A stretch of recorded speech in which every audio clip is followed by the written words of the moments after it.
Okay, so Doug Crandall's with us, who has written the book 22 Cents.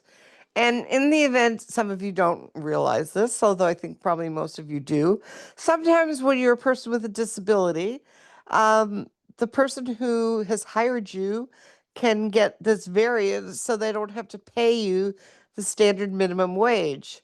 And so they can pay you basically nothing, which can include as little as 22 cents or less. And so he's written this book and others that have uh, talked about this exploitation of people with disabilities, how harmful it is, and how there's this whole industrial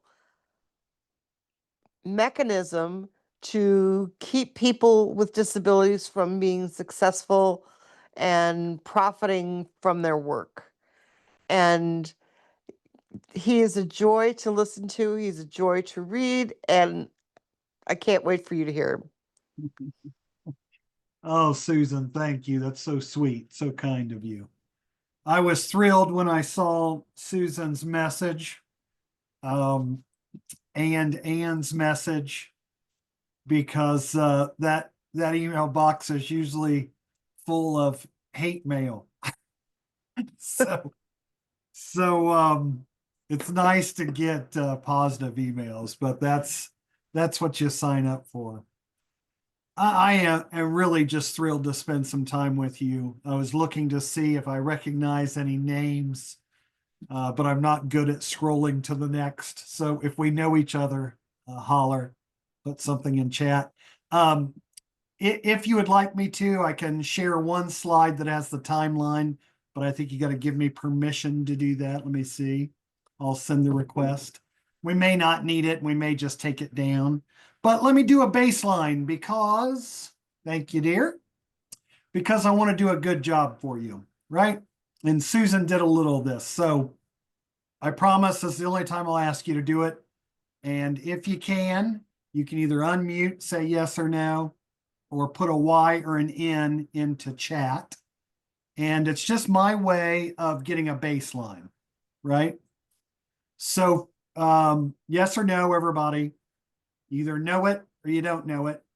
You know that people with disabilities can be paid sub-minimum wages in the United States. Just a Y or an N. Yes.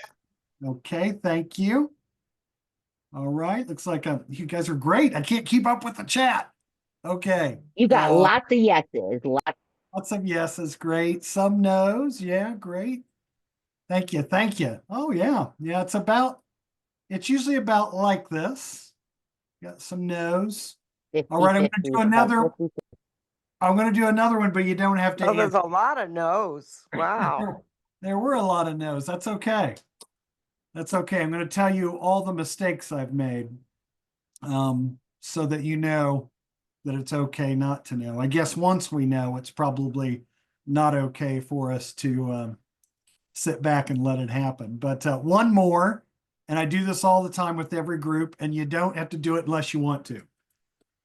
And I do this with us social justice folks, and that is, does anybody have a subscription to something known as the Sun magazine?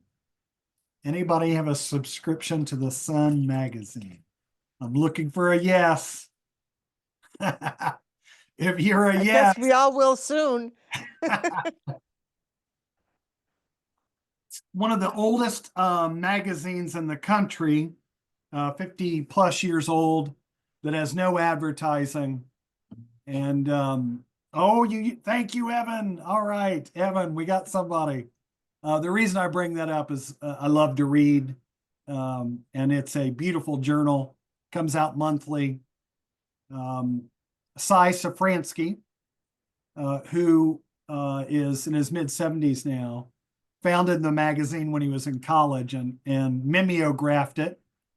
All you young folks probably never did a mimeograph, but us old people did. In fact, when they handed out your spelling list in second grade, we would sniff the mimeograph because you could kind of get a little buzz off the ink. Anyway, I publish a lot of this stuff in in the Sun magazine, and I just wanted to share that. It's a great treat. And if we have time, I'll give away a subscription today. So, all right, let me just kind of share with you very, very briefly. I grew up on a farm in Indiana, a pig farm, corn and soybeans. Have a sister, my older sister, who has intellectual disabilities, spina bifida. We almost lost her about 14 months ago. Some people, when they meet me, say I laugh and smile a lot. They thought I'd be a Dougie Downer. And I bring that up because my sister Dina, all of us are named D's: Dan, Doris, Derek, Darren, Doug, Dina, and Dana. And addiction, mental health, disability is just part of the human condition, certainly part of my family. My sister was going to have her legs amputated about 14 months ago. And with her irreverent wit, that's not the case right now. And she's, I don't know what my life would be like without her. But we did lose my brother, strangely enough and ironically enough, about 3 weeks later. He suffered a traumatic brain injury at a pig judging contest. He was on the fairgrounds in a place called Wabash County, Indiana, known as the first electrically lighted city in the world. If you ever need a trivia piece, 1887, the Potawatomi watched from the banks of the Wabashiki for the first time in the history of our species, a town being lit up completely. Pretty amazing. And look how much damage we've done since then. In any case, he jumped off of a cattle chute, a livestock chute, if any of you know what that is. And he caught his head on a beam, and about 500 stitches inside, outside. We didn't have health insurance, and so they sent him home the next day, and no one ever used the word traumatic brain injury. We taught him to do lots of things again, and we're pretty sure that's where the addiction came from. Miss him a lot. So I'd like to dedicate our time together to Darren. He's a wonderful person. You'd love him. Having said all that, again, I come to this, I think, with some passion, but I come with it as well with some deficits. And let me tell you what those are. I've always been against subminimum wages. As Susan said, I've written 9 books. Only one of those books is about our work. And a student asked me, why is this still legal? About 2017, this person raised their hand and said, why is it still legal? And I couldn't answer it. Now, if you write, you know, one of the fun things, whether it's fiction or memoir or poetry, a script, a screenplay, a stage play, is you want to find something out, right? That's the driving force. And I was embarrassed by that. This student, very insightful, said, what are you doing about it?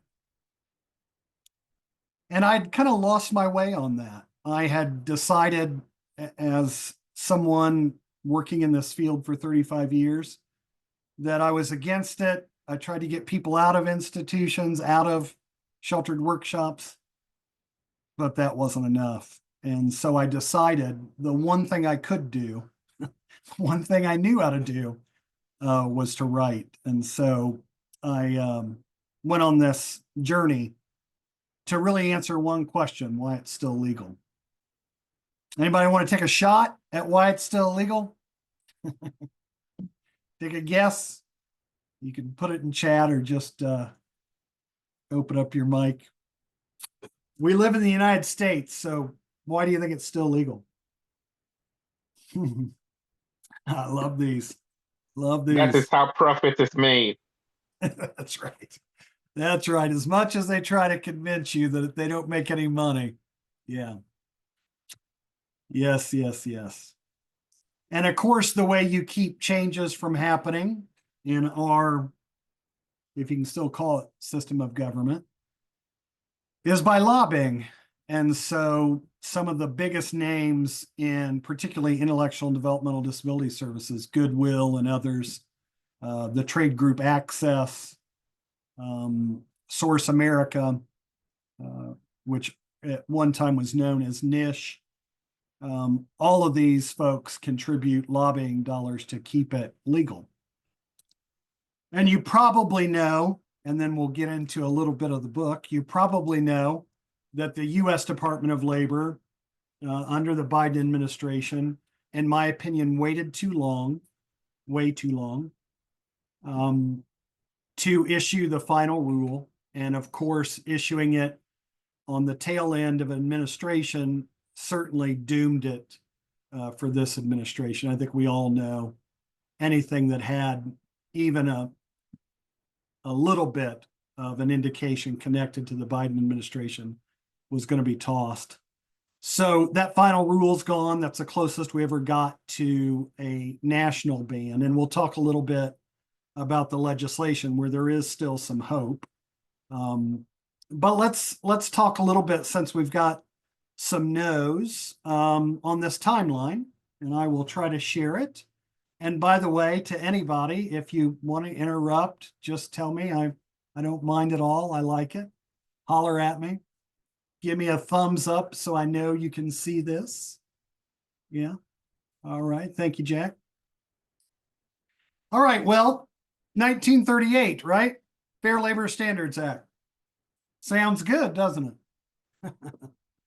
Most young people, some older folks like myself, don't know that the Fair Labor Standards Act is why we don't have children in Kentucky and West Virginia coal mines. It's why we have a weekend, overtime pay, health insurance, OSHA, on and on. In other words, we have not celebrated 100 years of having fair labor standards in our country. One of the things that was included under that was something known as Section 14C.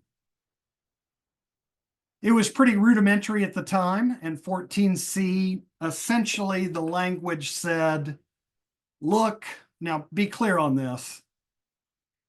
It was during the Roosevelt administration, obviously lots of good things, but be clear that when this was developed, like so many pieces of legislation, they were only thinking about white men. There was no one else included. You just weren't thinking about those things. So it was designed, Section 14C, that permits the payment of subminimum wages for white men returning with service injuries.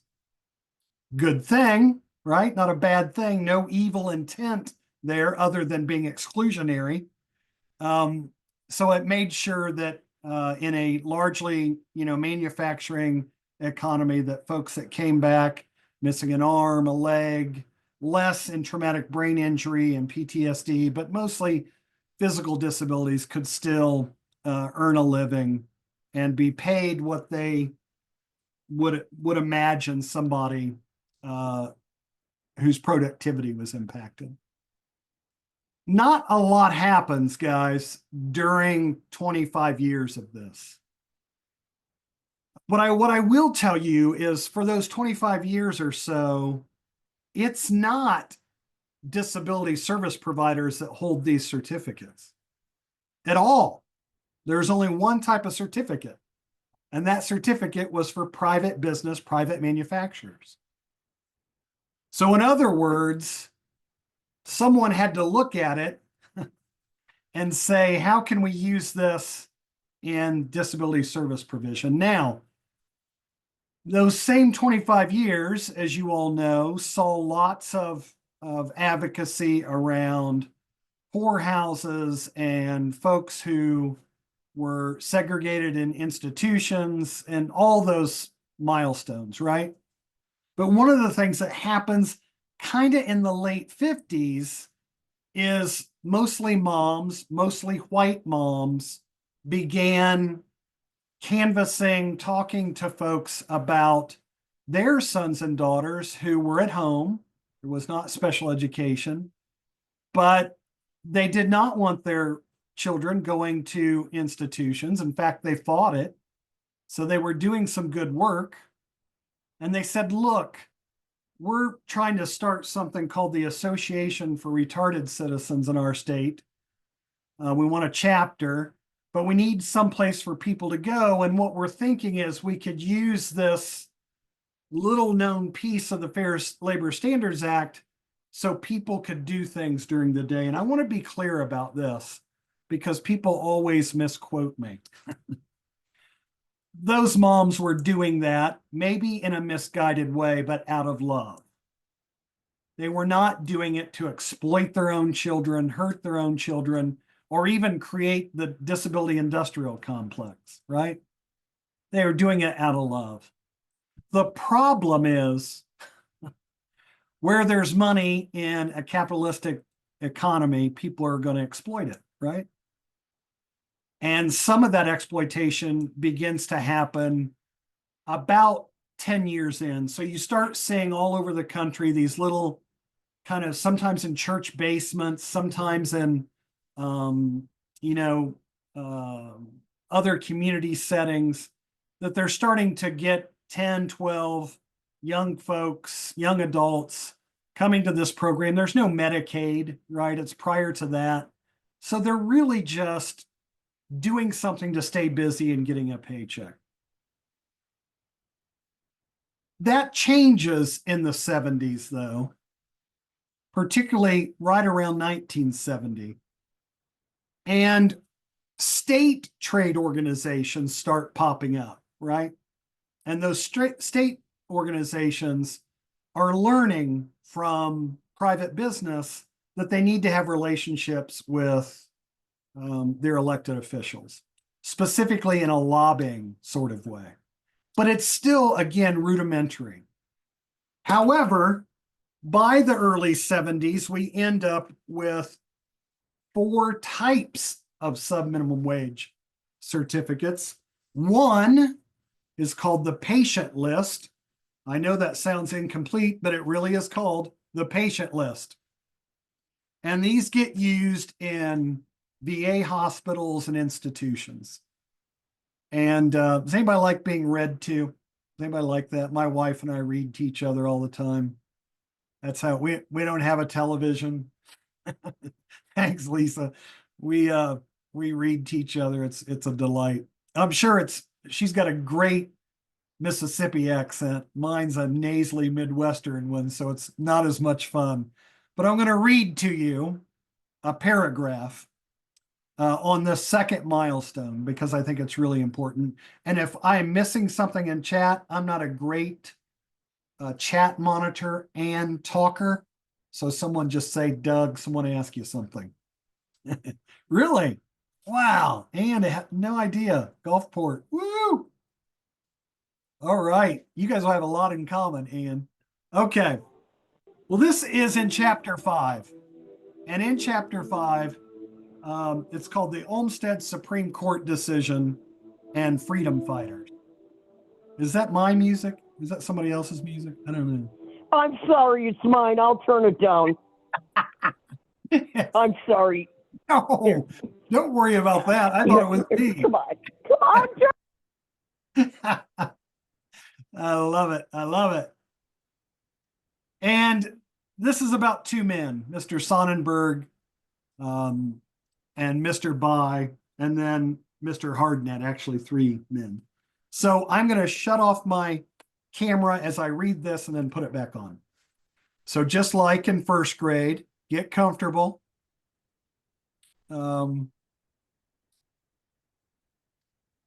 Try to tune in and try to pick out a few things from this, okay? All right. On May 23rd, 1974, 2 men who had been in Indiana state institutions, Leo Sonnenberg and Gerald Hardnett, filed a class action lawsuit seeking compensation for labor performed while they were patients.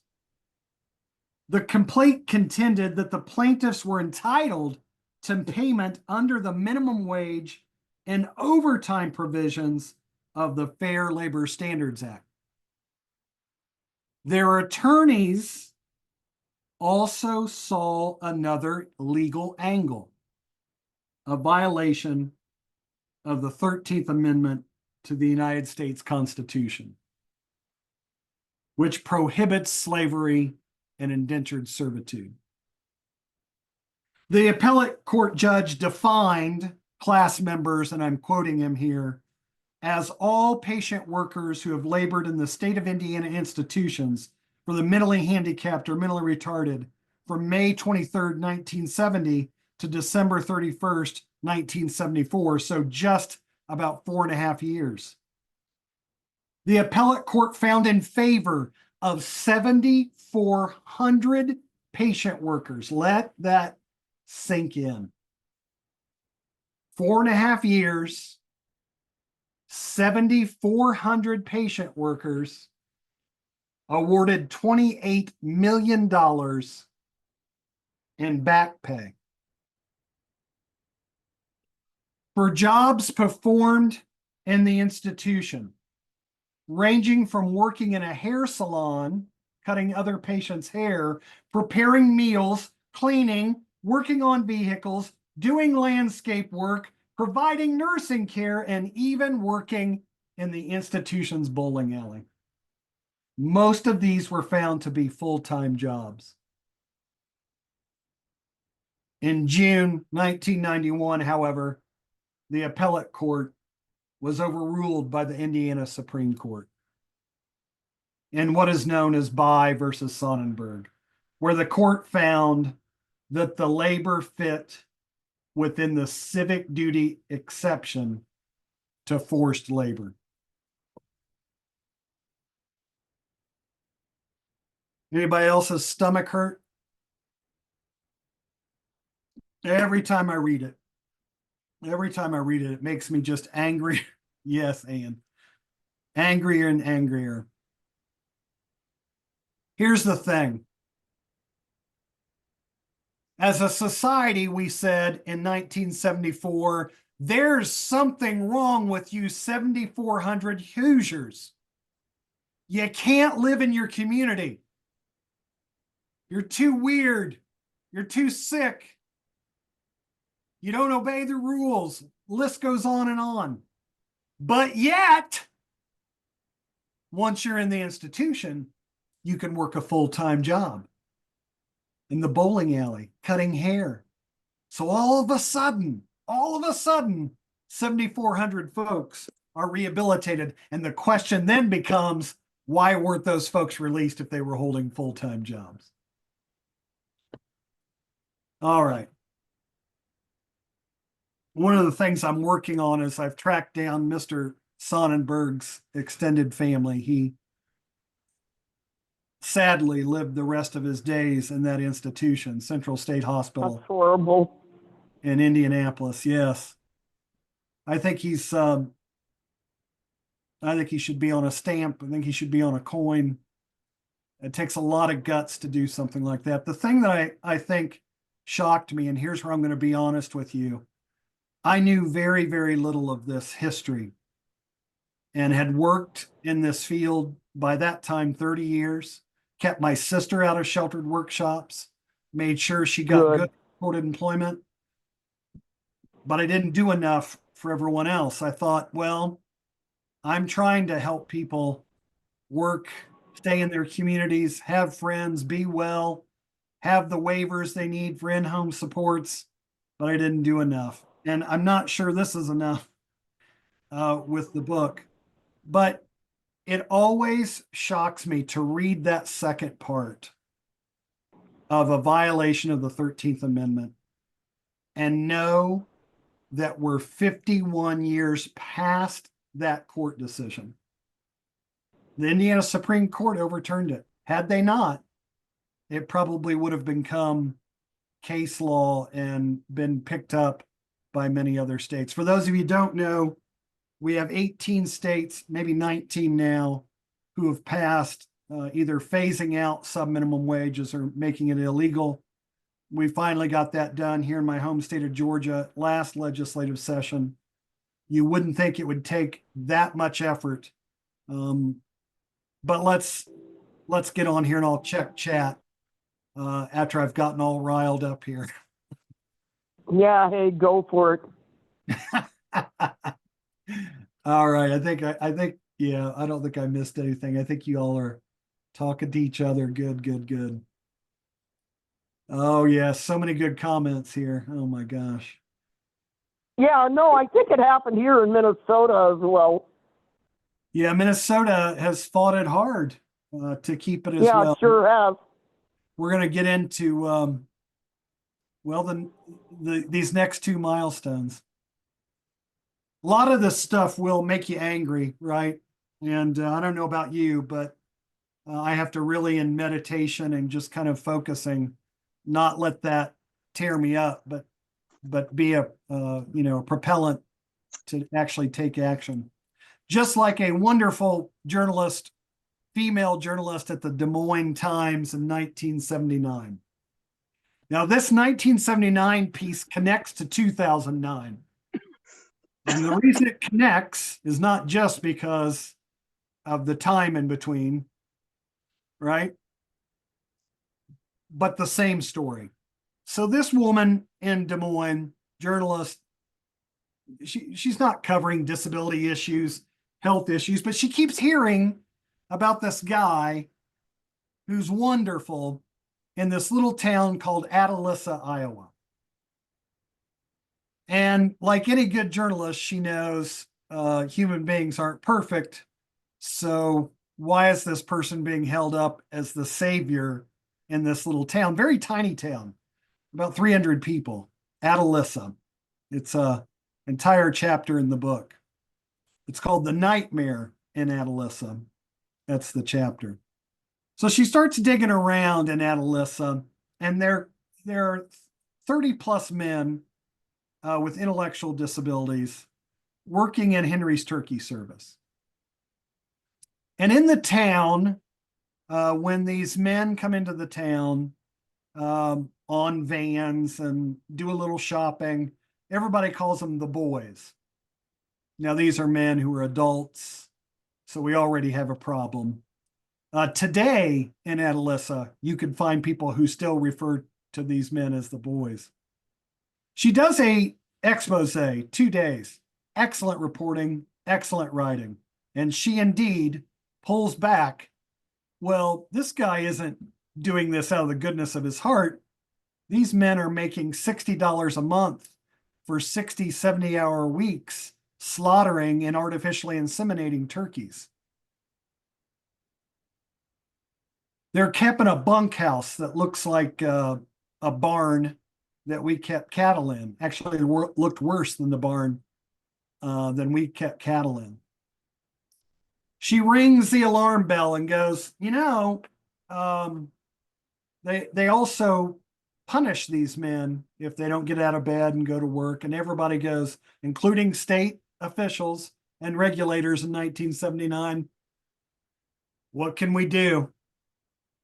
Even the fact that this man, Mr. Henry, I'll call him, went to Texas institutions and said, hey, do you want to get rid of some of your guys? Free, I'll take them. He human trafficked more than 30 men from Texas institutions to Iowa and put them to work here. I'm going to skip over 86 and come back to it. Ann Olmsted.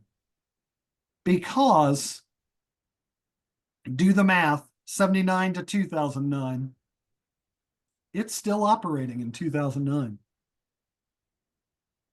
He's still revered as this wonderful philanthropist who happens to be this no-nonsense guy who cares for the mentally retarded. Well, they begin to find out men have died there, have been buried in the backyard. They find out that many of the men have been physically, certainly verbally, and sexually abused. That when several of the men would run away, this harkens back to the Sonnenberg case, that the paid staff would track them down, bring them back to the bunkhouse, and chain them to their beds.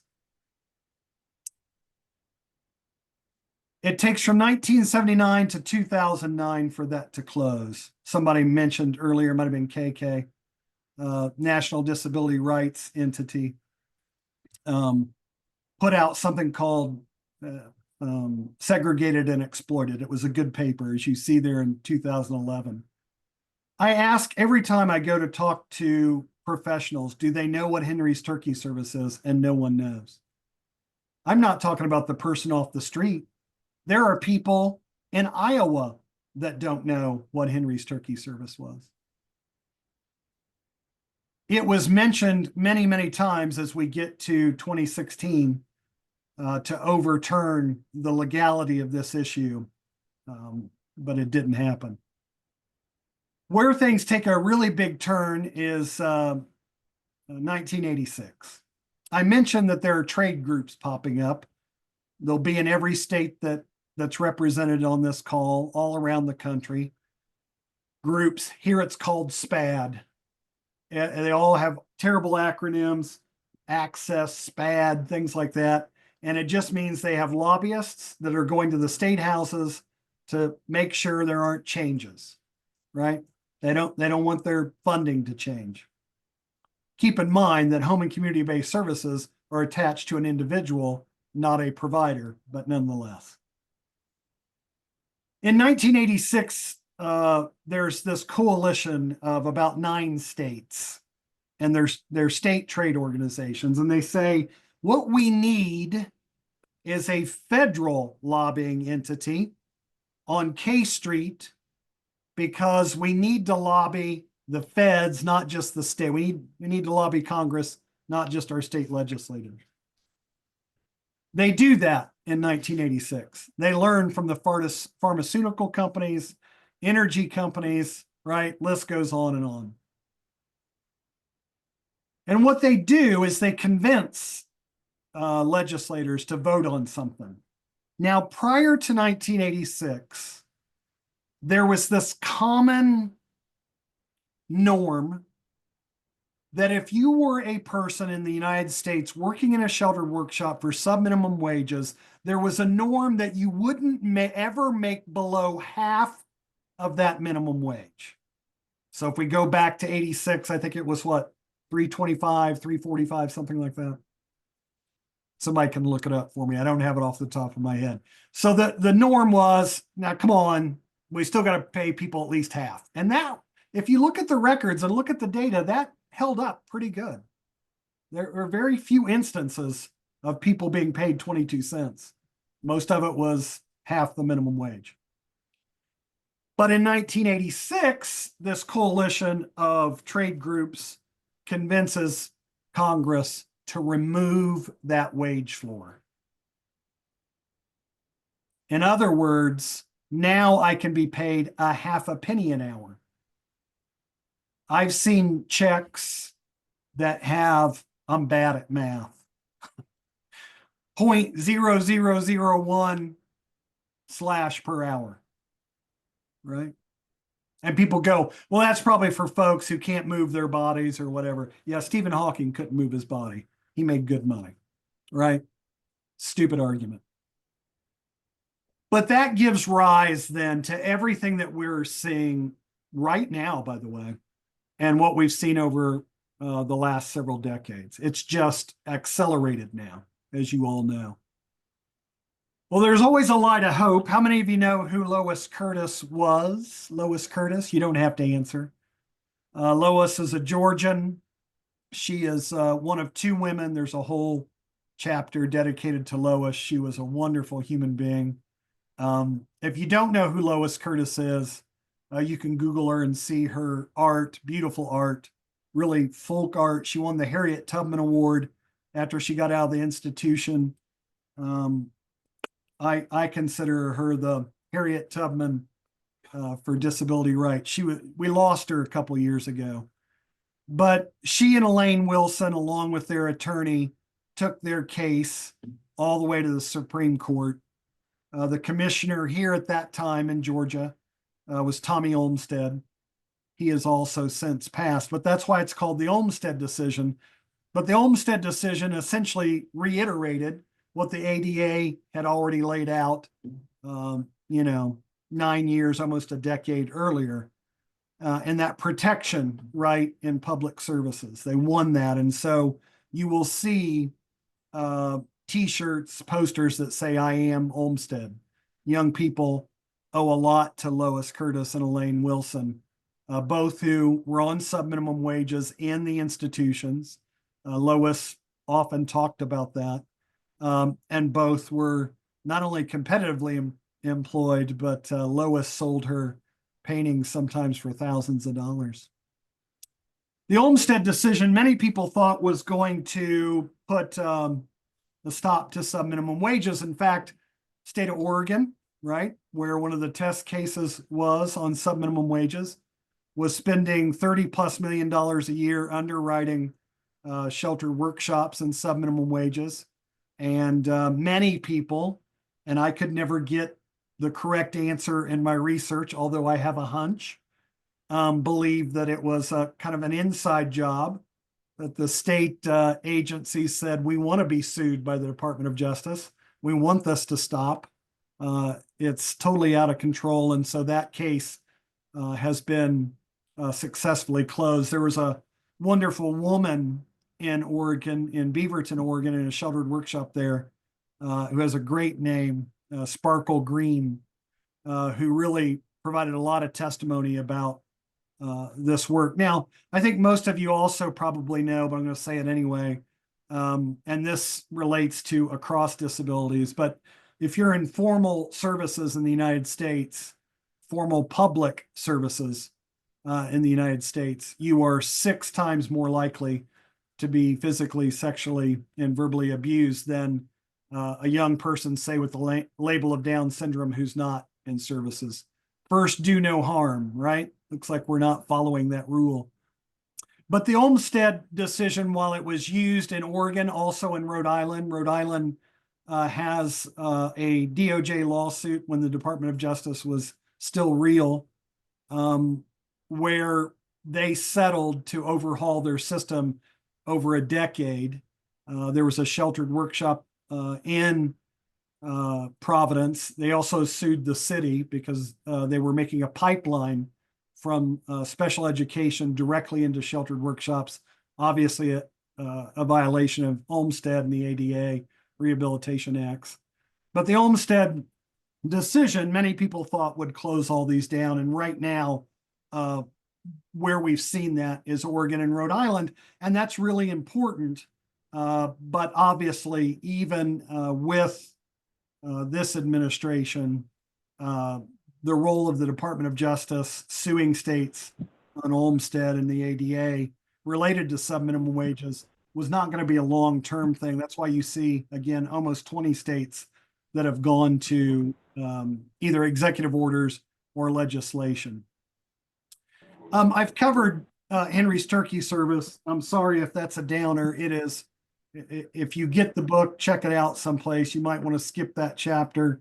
It's very difficult to read. I can only tell you that throughout the writing of this book, I wept several times and was in a lot of ways disgusted with myself that I hadn't done more. Well, in 2011, when NDRN puts out Segregated and Exploited about Henry's Turkey Service, it does make a splash. If you were tuned in there, it was hard not to get it in your email box. And it was well done. I think for a lot of people, it was the first time that they had seen such awful treatment of people under the guise of, Fair Labor Standards Act, at least. Right. Yeah, it's okay. It caused a lot of problems for particularly NISH, which is now Source America. At the same time, NISH stood for the National Industries for the Severe Handicaps. Some CNN wiki tapes were discovered around some of this finagling, using people, lobbying. They changed their name to Source America and then spent $1.5 million actively lobbying against something called the Fair Wages for Workers with Disabilities Act. So most Americans would think Source America, NISH, and its prior iteration cared about people with disabilities, but they spent, again, $1.5 million to keep it legal. In the same time, there starts to be these boycotts, right? Mhm. Particularly by advocacy circles with workers who happen to be blind, low vision. And these work, you could see that there's getting a little news coverage of particularly Goodwill stores being boycotted, carrying lots of signs. That's where the 22 cents comes from, a Freedom of Information request that Goodwill, which again, most Americans think is wonderful, they were paying some workers as low as 22 cents an hour. But those boycotts brought it at least to the forefront of kind of our common language and awareness.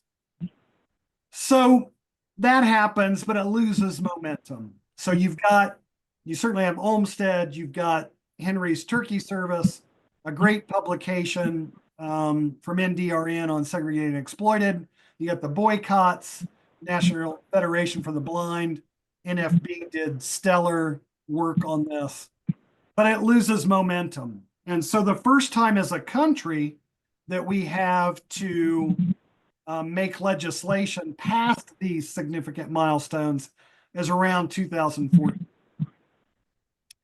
And those of you who have worked in workforce development know that in 1999, as a country, we passed something called Workforce Investment and Opportunity Act. This was being reauthorized in 2014. And many, many, many people, including myself, believed that this was the legislation that would phase out subminimum wages. Once again, we got fooled because there were backroom deals by these same entities, Access.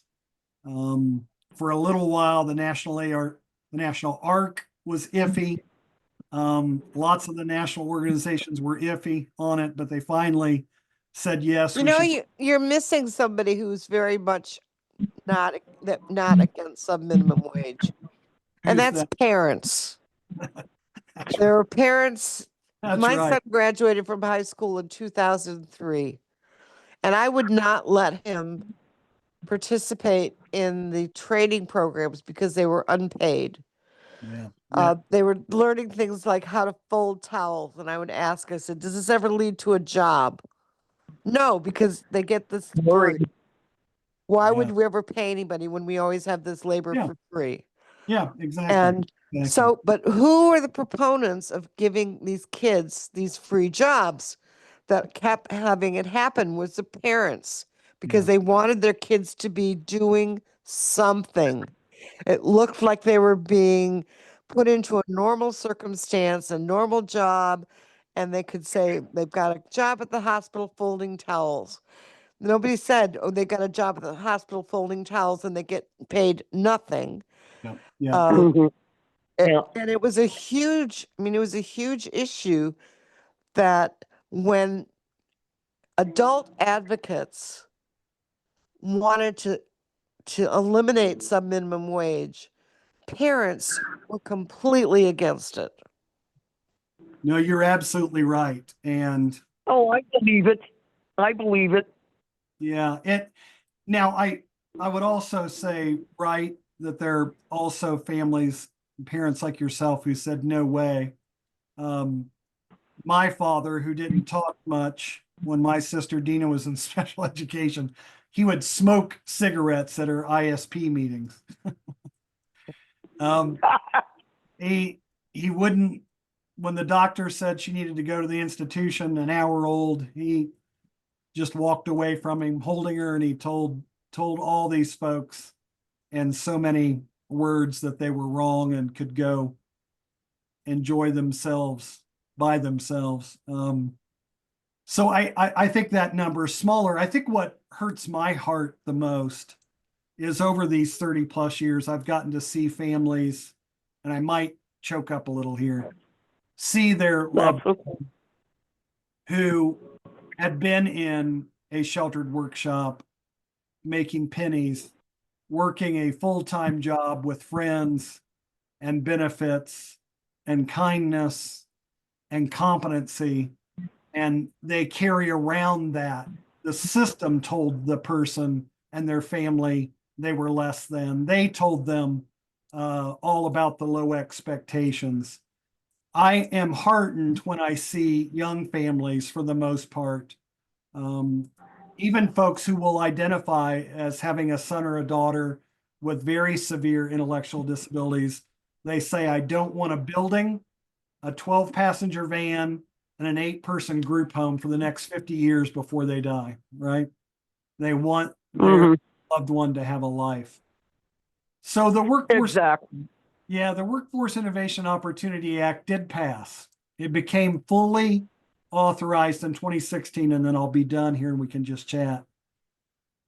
But that means that when you look at that legislation, and that's the law of the land right now, that yes, it did reauthorize critical parts of the Rehabilitation Act that, of course, this administration is trying to peel away anyway. But in that legislation, we can't blame this administration for that in 2016. It passes and is fully authorized, created in 2014, implemented in 2016, and it still makes it legal to pay people sub-minimum wages. It just puts about 4 requirements on, particularly a vocational rehabilitation counselor, and they can go right ahead and keep paying people sub-minimum wages. Where we stand now is both in the House and the Senate. There are almost identical bills. The House bill is 2373. I don't know what the Senate number is right now. It's on the website. There's a website called abolish14c.com. That's where I get most of the hate mail. And almost always professionals or somebody like that, people who run these programs that have made money off the backs of people with disabilities. That bill is called the Competitive Integrated Employment Act, the transformation to sometimes the acronym CIE, and it provides funding to states to transform their, I know, and yeah, transform their systems. I don't have a lot of faith in the bill passing for obvious reasons, but even as it stands, it's not a great bill. That's not stopping me from continuing to contact my legislative folks here in Georgia, but at least would then finally ban over the course of 5 years as it stands now, phasing out of sub-minimum wages across the country. That's needed. Right now, it also says that the money that would help with that transformation would be funneled to state vocational rehabilitation agencies, and I don't see any track record of those entities being able to do that at all. So, all right, I need to take a drink of water and let's talk some more. I'm We done should. with milestones here, so we can take that off. Well, okay. If we have any questions, just raise your hand and we will, we will have everybody, come off mute and have some dialogue if there's questions. If not, just comment. Please feel free. I do have some comments. I know that in states like Vermont, they've completely closed the so-called sheltered workshops, and in many places in the New England states. Are you still there, dear? Yes, I am. Yeah, that is true. And of course, Oregon and the other, here in Georgia, it's phased out in less than 2 years.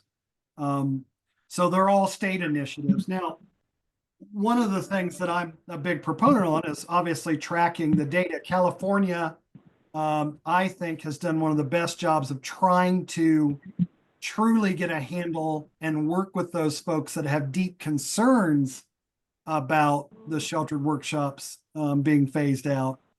But we need some data that is nuanced about people leaving those settings who are not being paid sub-minimum wages.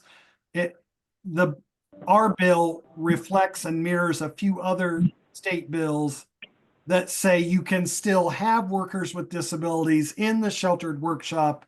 You just have to pay minimum wage. Now, I don't like that either. I don't either. Because people are 6 times more likely to be abused in those settings. So there's a lot of work to be done there. But I think if you ask me after this research, and no one has, but do I think it will be phased out nationally? I do. The largest be- employer of people with disabilities in the state of Michigan runs a huge, huge sheltered workshop. That's not what it's called. Right, That's not what it looks Right. like, right. but that's what it is. It's Yeah. got a different Mhm. name. You know, it's got a bunch of things that make it look different, but underneath it all, it's a That's right. sheltered workshop.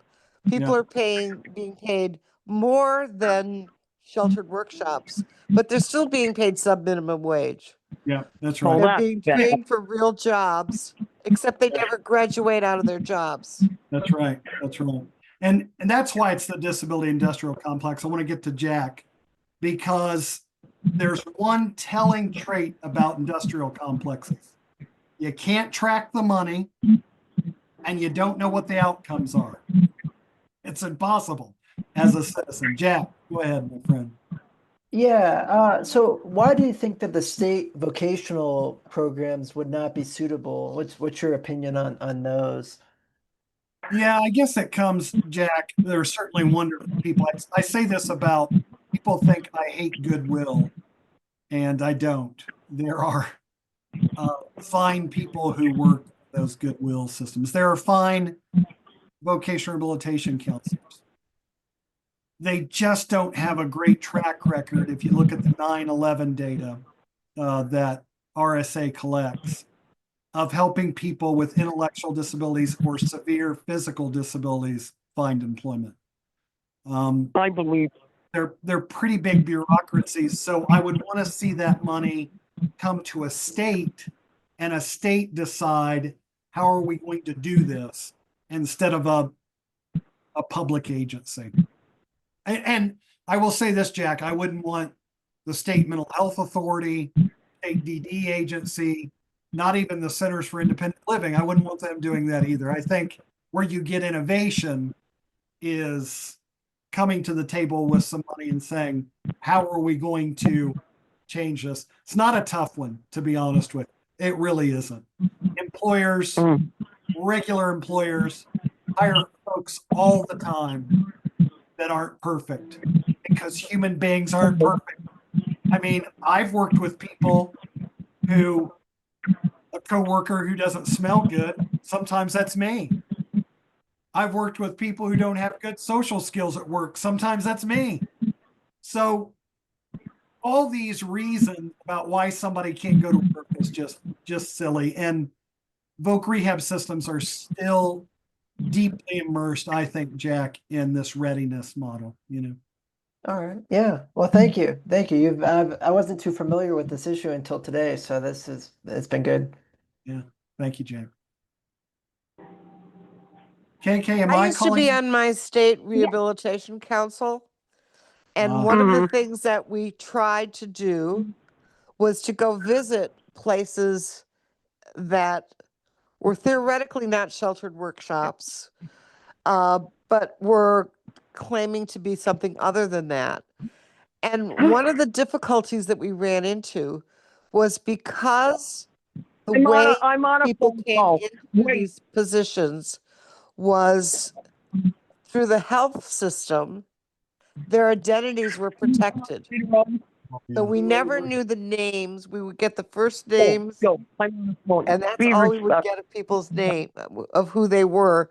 So we could never follow through.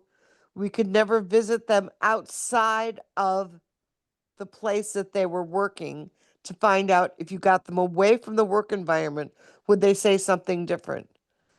So it was very difficult to try to uncover the truth when the people who you want them to tell on are sitting right there listening. Yep, yep. And And I just want to go ahead. yeah, I was just gonna say, I'll bring your attention to Dana's comment there. It's in the chat, but please go Exactly. ahead. Good, it's a good one. Yeah.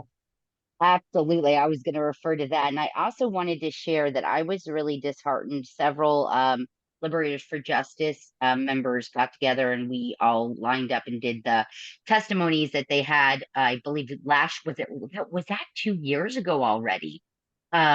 With the, you're laughing, but we were so shocked. We were shocked how we were silenced. Yep. We were only given 1 minute. We were stunned with the lineup of long list of testimonies that they had lined up and ready to go. Ugh. And so it was really, but we were persistent. We did not give up. And there was a lot of voices that would not be drowned out, but it was despicable how they were defending Yeah. sheltered workshop. And this was, I'm trying to think of what year it was. It must have been 2 years ago now when they had all those big hearings, the public hearings. Yeah. Yeah. And so it just blows my mind that this is something that would even still be debated or I defended. know. Like, and it was horrific. And so it was even more shocking some of the organizations those people came Yes. from or were Yes. representing. And so I just want us to be really aware because sometimes people don't realize who is speaking on behalf of organizations That's or right. on behalf of our community. And Right. so, us showing up, being present, and using our voices is so valuable and important. And I just wanted to share that because my mind was just blown with how, number one, it was stacked against us already. They already Yeah. had their witness list pulled for Right. everybody, Right. and we had to get back in line. But we were relentless and we got there.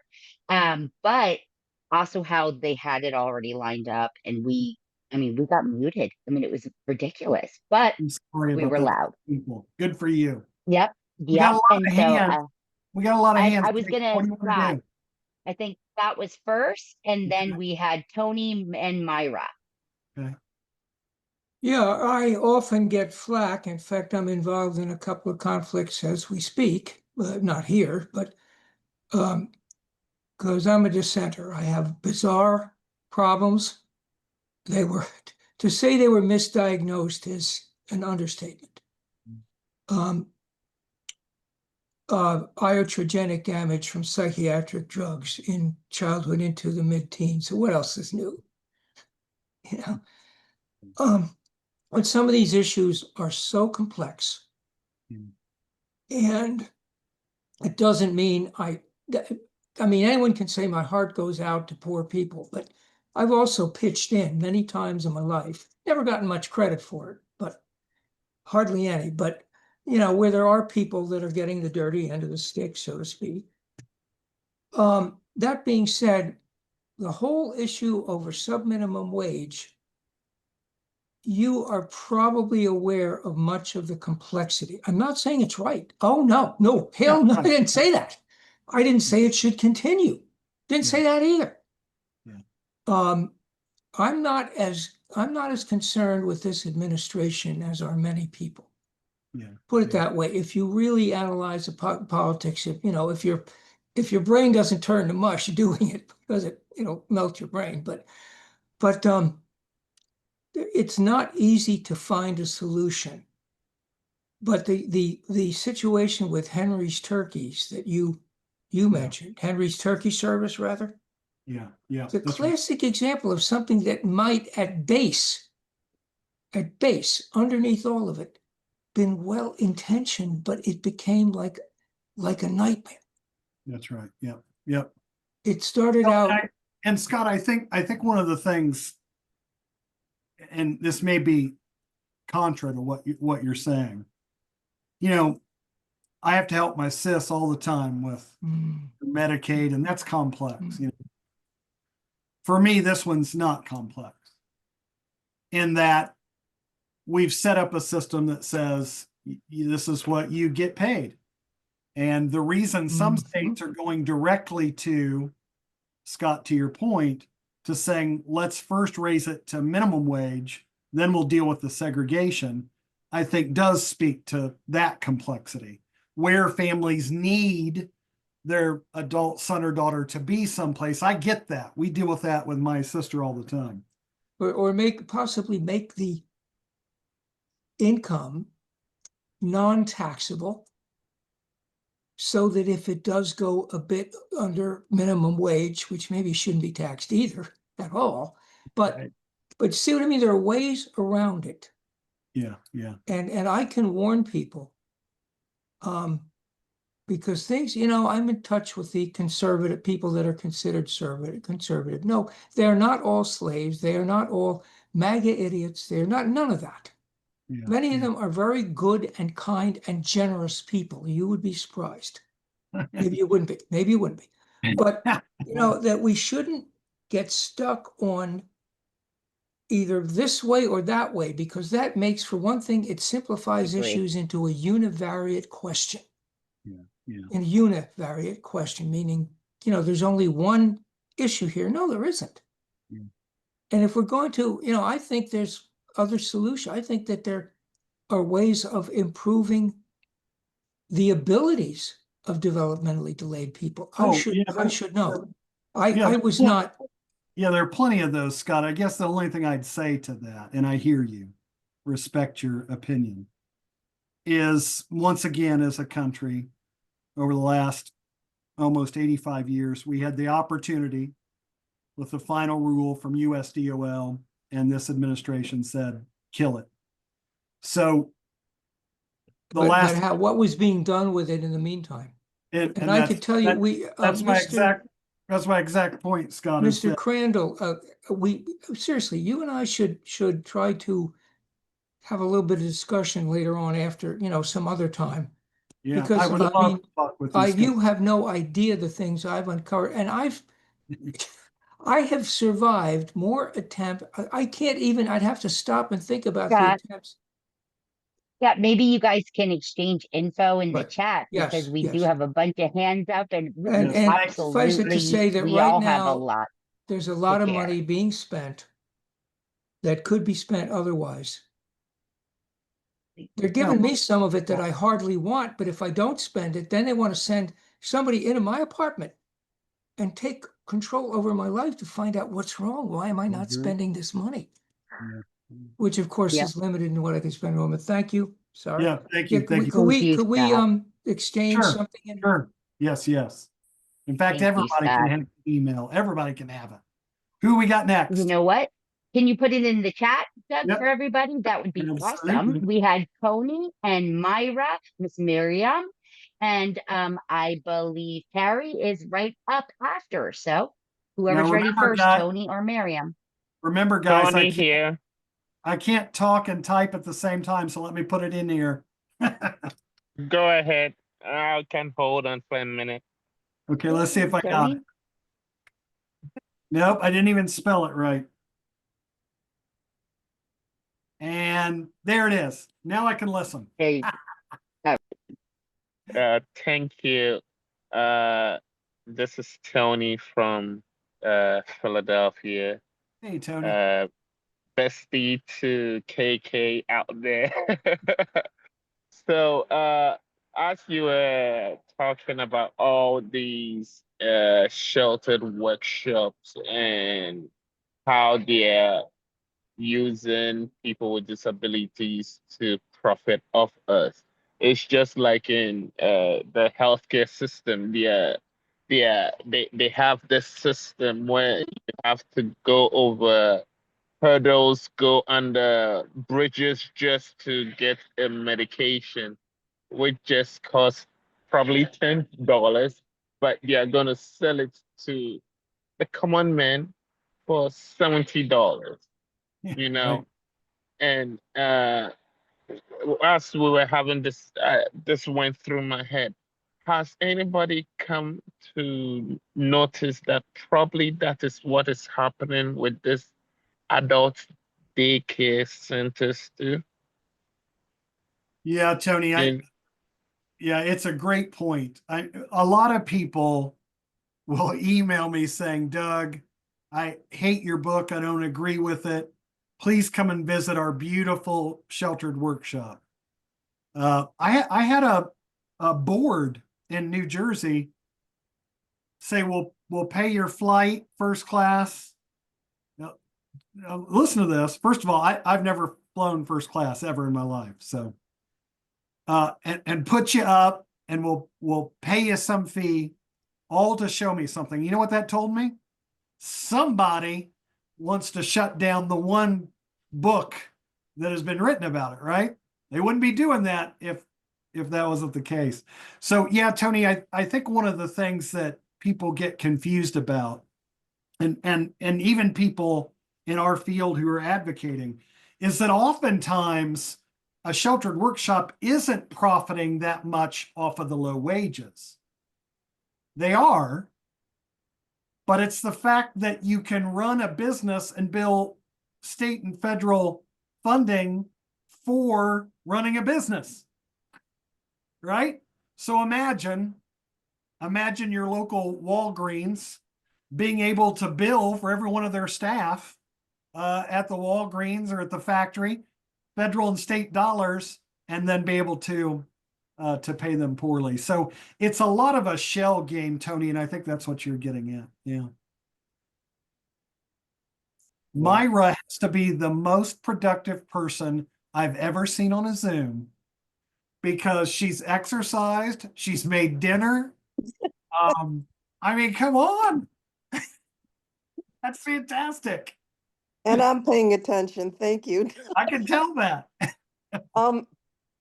I have a thought, and Yeah. it's complicated, but I used to be an advocate at an independent living center in Ithaca, New York, and I was proud of myself that I was having my paper shredding done at the Yeah. local. I didn't know it was a sheltered workshop, but at the local place that hired people with disabilities.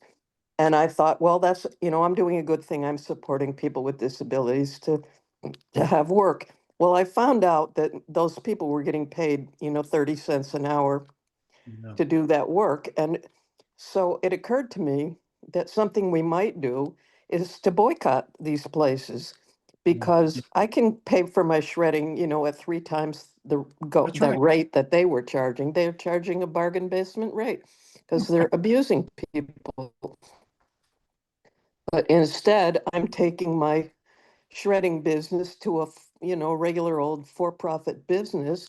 Yep. But I'm not making a statement about it, except, in my own little world, that nobody even knows that I'm doing this. But I'm wondering if it's something, if we can find out some way to, Doug, if there's a way to publicize which, Yeah. which services are being subsidized this way, and if we could organize a more nationwide boycott, it might Yeah. get some attention, maybe.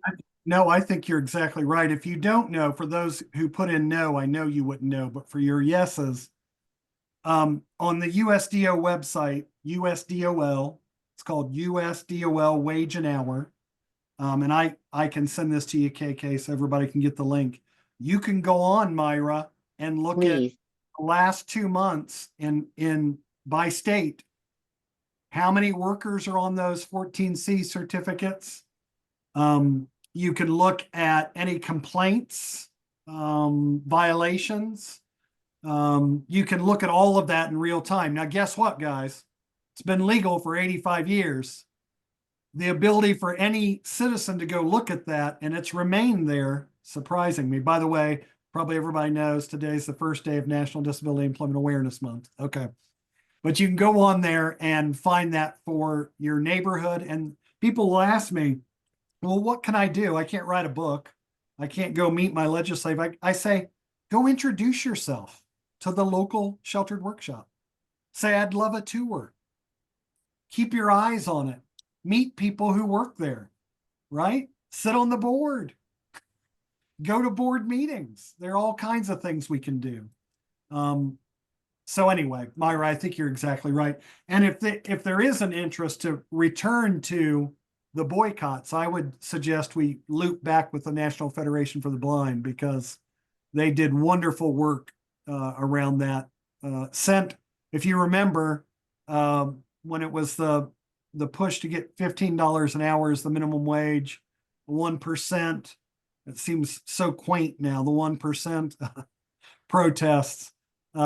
National Federation for the Blind sent reporters out to those 1% and the rallies for $15 an hour, and they would just ask people who were protesting, saying, "Do you know that people with disabilities don't even get paid minimum wage in the United States?" So I do think, Myra, to your point, that it's still really relatively unknown to most regular Americans. Thank you, dear. Yeah, they seem to do a very good job of keeping it quiet. Yes. Yes. Who do we I think got we here? KK. I can't see any more of their hands. Yeah, there was one more. Is it Carrie? You Yes, have your hand Carrie. up? Hey, All Carrie. right. Yes, hi. Excellent. Hey. Hey, so I need to say that I'm a visual person. I'm an artist, visual artist, and I heard everything you said, but my brain is very slow when I'm hearing things. When I see things, I absorb it right away. So I'm wanting to go back to the first thing that you talked about, and I don't have the details in my brain of where you said they went back to the amendments about slavery, and that Yeah. first case that you talked Yeah, about. yeah. Could you Yeah, give me a detail on that so I can find it in the book? Sure, Carrie. Do you have the book, Carrie? No, I don't have the book. Okay, it's in chapter 5 on the very first page, but Okay. but Carrie, that was the Sonnenberg, Indiana example, the state institution. Son, could you spell that? Son and what? Let me see if I can type it in. Okay. Would that help? Yes. So it's Leo Sonnen, did I spell it right? Berg, 1974 versus Governor Bai in Indiana. Okay. And the appellate court, I put it in there, that will be enough. You can actually find, Carrie, on the internet, this exact full case file. Okay, Okay. that help? Yep, that helps a lot. I do want to Good. say one thing, or share something too. I came at this, I'm out in left field to somewhere you guys are talking about, but I want to start with this and share this. My background is I come from farming family in Pennsylvania German. And I am the first on my maternal line since the 1700s that my ancestors came here to not be a farmer's wife. All my mothers, and I have the family history, were farmers' wives. And so my life has been this amazing trip. Yeah. But what I want to share is that when I was growing up, my mom was one of 14, and this was religious kind of, Yeah. going on at that time. So my mom's oldest sisters had to work on the farm, and they weren't allowed to finish high school. They were forced to work in the factory and come home and give their paychecks to the dad. And my mom was one of the younger ones, so she kind of bought into this scenario, but she was also trying to have a loving family. Yeah. How that ties in with what's going on here is because of my experience and my understanding of my family history and farming in general. I actually did an independent study when I went to college on women in farming to learn my history even more.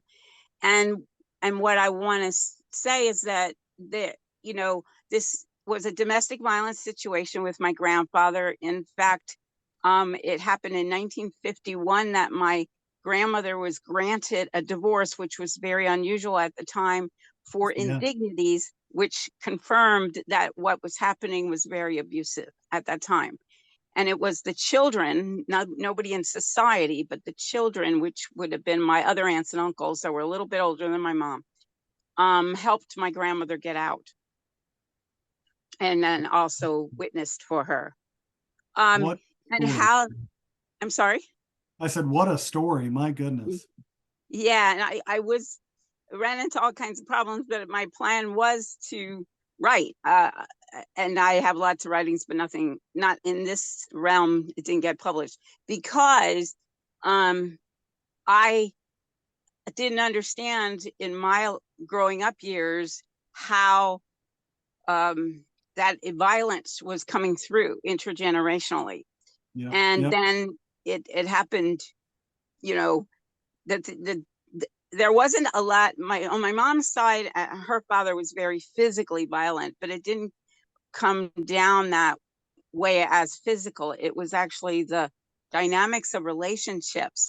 And so, and what I went through, because I'm 68 and went through these periods of the 80s and 90s and 70s where this kind of violence wasn't discussed publicly for a good 20 some years of my life.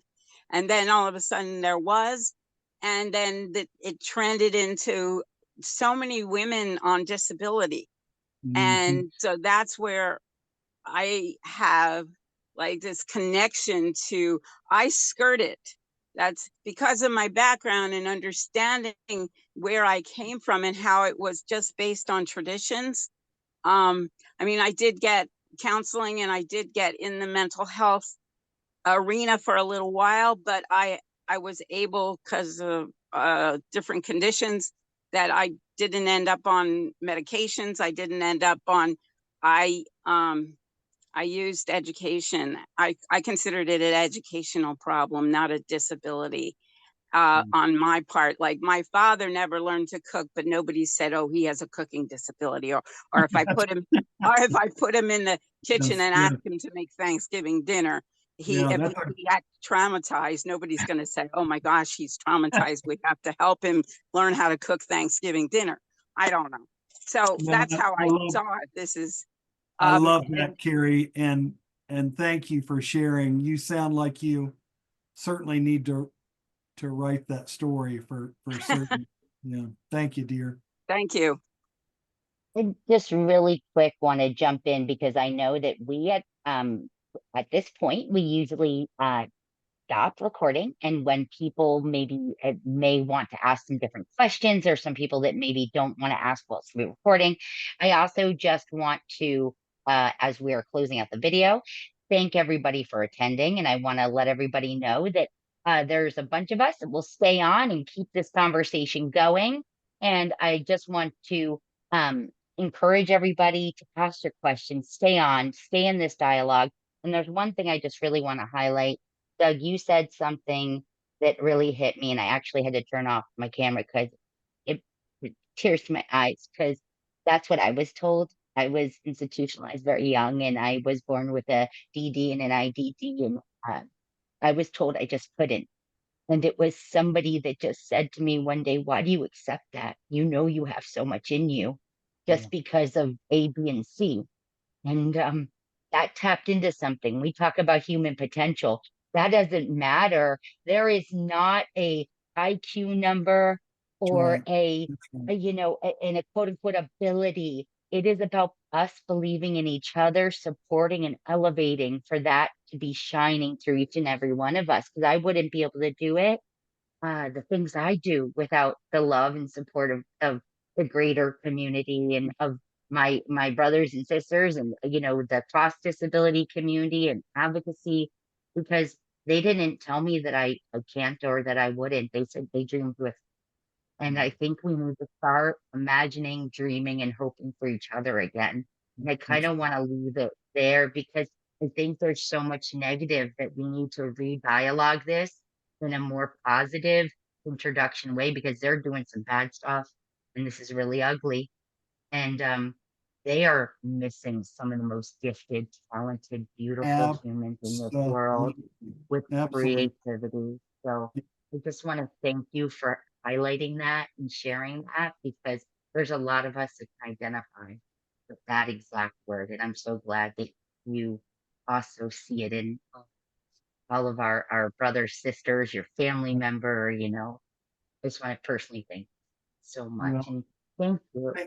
thank you. It has been a pleasure to be with you all. I have heard my wife